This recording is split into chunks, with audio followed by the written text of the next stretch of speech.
نانا جان خیردین، گل بپاشد در سر راه شما، غم نیابد هیچگاه به درگاه شما. در تلاش گردباری سرد زندگی، خنده باشد دائما در لبانی همچون ماه شما. بگذار به این حافظان خوشیده هم، هر شنبه یک شنبه زکسای پی در پی آرزومندم. بگذار دائما خوشبخت باشم، خانه آباد باشم. یک خرسک برای مطربا.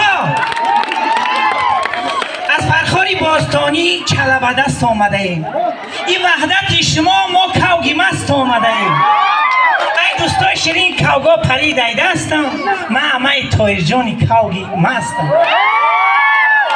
من چقدر دخترک زیبا برای مادرها سخنهای خوب گفت، به حد من خوشبخت شدم. ای مادر همیشه زنده باشی، همیشه با لبی پرخنده باشی. اگر بینی که عمرت کم بمانه، بگیر ای عمر ما تا زنده باشی.